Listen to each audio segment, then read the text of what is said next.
Hello everybody, welcome to Friday, welcome to the Sussex Handmade Soap Company and welcome to another one of our videos.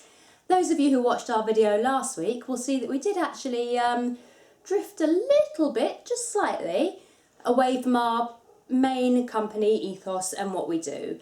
And by that I mean we used a little bit of melt and pour soap to create some embeds on the top of our soap last week. So to counteract that, this week we are pulling it right back in and we are creating a soap that is 100% completely, unarguably natural. And we're doing that in the form of our Calendula soap. And this soap is one that we actually do sell. It's the first soap that we are showing you on our videos that we actually do make and sell on our website. For that reason, I'm not going to give you the exact concentrations of what we use in this recipe. Normally in our videos we put the recipe in the description. I'm not going to do that this time purely because it is one that we sell, that we make. And you know, I hope you guys can appreciate us keeping that back a little. I'll tell you what's in it, but I'm just not going to tell you percentages and grams and things like that. If you do want a full-on recipe, any of our other videos at the moment, you can go on them and in the description there'll be a recipe in there. But what I am going to do is show you how we make this Calendula soap, because we love using homegrown ingredients if possible, and the Calendula is something that we do. We grow it from seed, we start it off in March, and we process the flowers ourselves. So I'm going to show you how we do that, but to do that I'm going to need to transport you magically through the ether to my allotment. And for those of you outside of the UK who don't know, an allotment is basically a piece of land owned by the council that they rent out to people who don't really have big gardens at home to grow things on. And these here are my calendulas. We sowed these back in March. There's a lot of weeds, but don't judge me on them. It's because we don't use weed killers or pesticides or anything like that. So the first step, now the calendulas are nicely in bloom, is to choose the ones that are open, and we're basically just pinching them off at the top and filling up our tiny little trug with them. So I'm just going to pinch these off, fill up my little trug with them, and these are what we're going to be using to create our soap with. And they're such a pretty flower. I've got loads more across my allotment. This is my soap, but I've got other flowers and things to keep the bees happy as well. So I've filled up the basket now with these lovely calendulas, which by the way are actually part of the marigold family. And there's so many different colours, you know, bright oranges, yellows, ones with almost a reddy tint on them. But we're going to take these home now, and then I'm going to show you the next step in preparing them for the soap, which is going to be drying them. So after we've harvested the calendula flower heads, the next step is to dry them, because lovely as they are like this, they work a lot better in soaps and recipes when they have been dried. And once they've been dried, they can be stored as well, which is really beneficial. So there are a couple of ways of drying. There is one which is to use a frame, just a sort of drying rack, which you can create out of wood and material. I don't personally use that option because the climate here is so up and down that although when it's a lovely sunny day like today they dry really nicely on a drying rack, sometimes when it's cooler it would take forever. So I use a dehydrator. This is just a standard food dehydrator. I bought it for the plants, bought it for the flowers. It's never been used for food. Before I put the flowers in and turn the dehydrator on, what I do is just give each flower just a little shake and a little brush out just to check there's no little insects or creatures left in there, because obviously these were on the allotment, what, half an hour ago? And there could potentially be tiny little insects, which I don't want to dehydrate because I'm not a meanie. So if I find any little insects, I just take them out, put them outside, release them to the wild. We don't need any extra protein in these soaps. And all I'm going to do is just continue filling up these shelves, and then when it's all full I'll pop the lid on, turn it on, and I set it at about 40 degrees centigrade. That's a relatively low temperature for dehydrating, but the calendulas are delicate flowers and so a lower temperature is better. So I've completely filled all the shelves in the dehydrator with calendula flowers now. So I am just going to pop the lid on, switch it on, it's set at 40 as I said earlier, and then wait for a couple of days for these to dehydrate, and then they're going to be ready for use. And then after they've been drying for a couple of days, they will look like this. So not nearly as attractive as they were, but they are dry now. And all we have to do is pick the petals off now.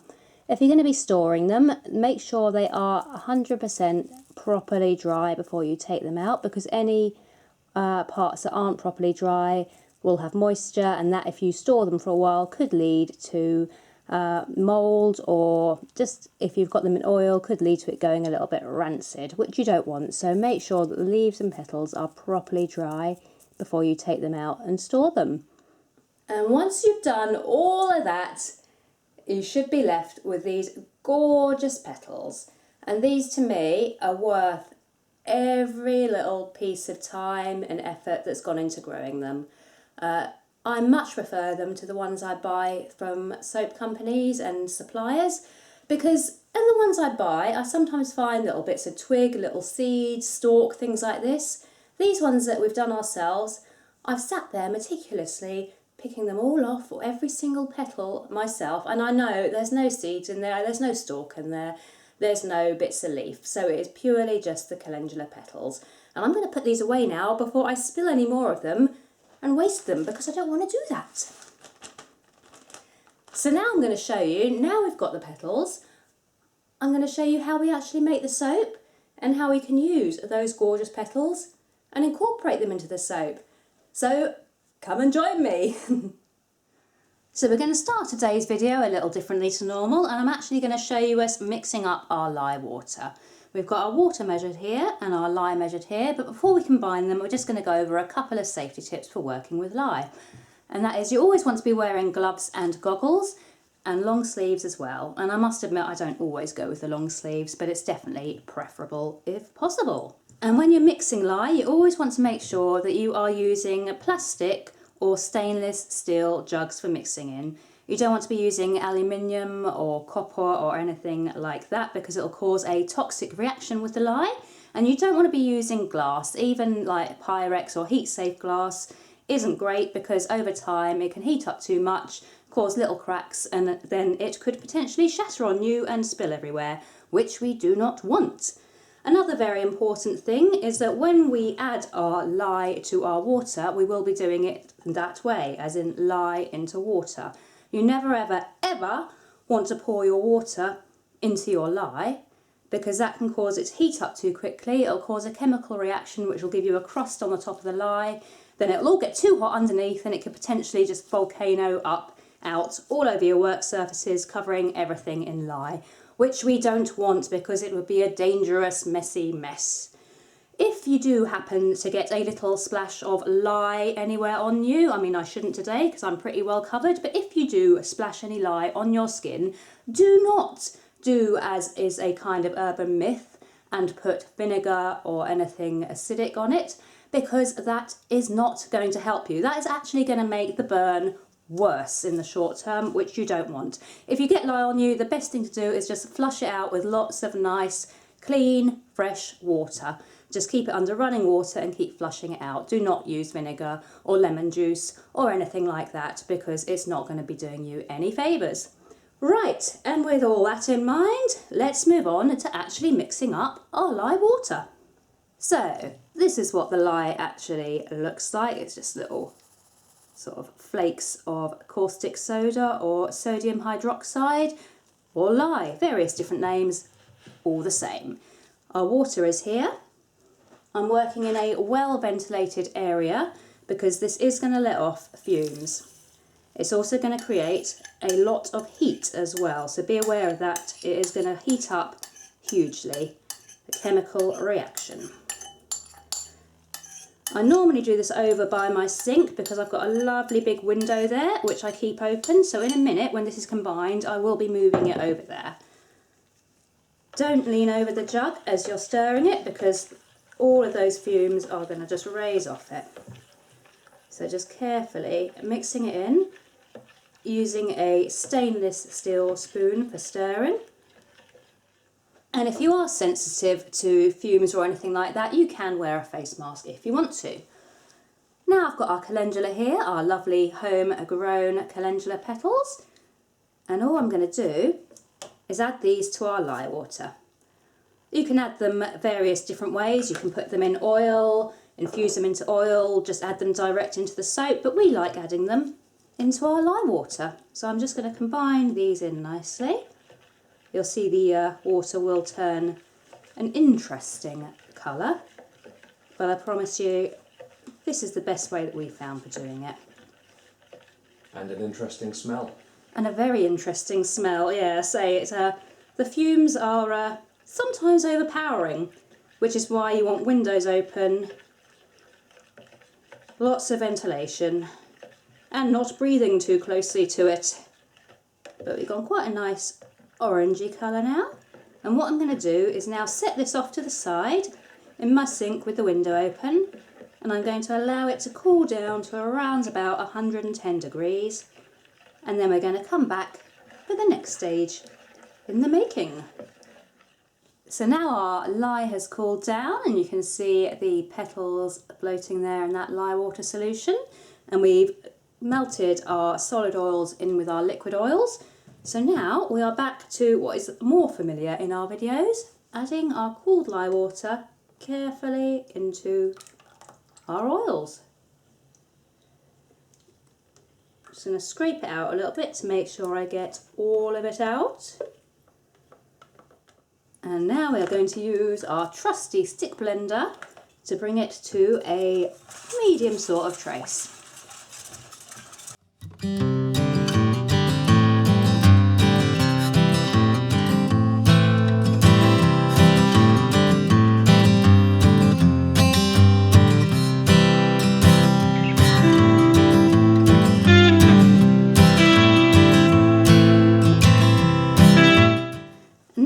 Do is add in our essential oil. We've just got a May Chang here, Litsea Cubeba. It's a lovely citrusy scent, generally sticks in the soap pretty well because some citrus scents can fade. May Chang is quite good, it holds up quite well on its own, and it's also quite good for anchoring other citrus scents such as orange and lemons and limes that are more prone to fading.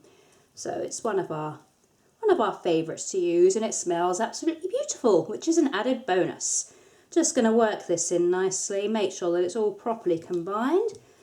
Probably give it about 20 seconds worth of stirring.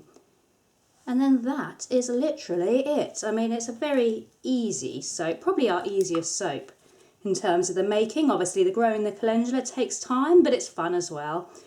But in terms of the actual making process, this one is a really easy one to do, and it's enjoyable as well. And all that's left to do now is pour it into the mould.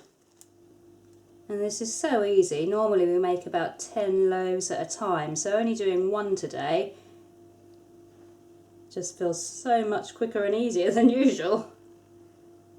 It's like going back to the beginning. It is like going back to the beginning when we first started and we used to make one loaf at a time. It used to take us forever. And then we factored up because all our recipes are done in percentages, which means it's really easy to factor them up when you do want to start making bigger batches. And all I do then is just kind of spread it out so it's nice and level on the top. To be honest, I probably don't need to do this, but I've done it since we first started making soap. So I'm highly unlikely to stop doing it this way now. Just pulling it into the edges. Little tap. And then I just go up and down with a spatula just to kind of level off the top a little. And once we're done with this, we're going to put it to one side for about 24 hours. Then we're going to come back tomorrow, unmould it, and hopefully cut it up. So there we go, one calendula soap. All done, smelling great, ready to be put to one side for 24 hours, then brought back out and unmoulded tomorrow. See you then. So we're back ready for cutting now. The soap was left for about 24 hours. It is still a little bit soft. Normally the ones that we sell, we do leave another day or two before cutting, but we're very short of time because this video is meant to be live in about 12.5 hours. So we've left ourselves a little short on time, so I'm going to attempt to cut it as it is and hope it's not too soft. Get those lines straight. I'm trying. Wayne doesn't normally let me cut the ones we're selling. Actually, that's a lie. He would let me cut the ones we're selling, but I don't like doing it because I'm not good at cutting in straight lines. So I've managed to cut the bar up in fairly straight lines, which is great, and that is the finished bar there. As you can see, there's a very slight, faint, darker patch in the middle there. We tend to find that as they dry out and cure, that disappears, so that is nothing to worry about. It's smelling great, looking good, and that is, well, about all that there is really to say about this one. So here are our finished calendula bars, and we're just going to pop these up onto our curing rack now and leave them there for 6 weeks or so, which is going to allow time for the excess water to evaporate out, which is going to leave a nice firm bar of soap that's not going to disintegrate in the shower. And once we've done all that, we then wrap them. Here's one we made earlier. Wrap them up like this, and then they are ready to be sold. So that is how we make our calendula soap. And for the first time ever, I can actually say, if you would like to buy one of these exact soaps, you can do so on our website, which is here. And you can also use our discount code to get 20% off, which is here. That's about all for today. Hope you've enjoyed the video, and we shall see you next Friday. Bye!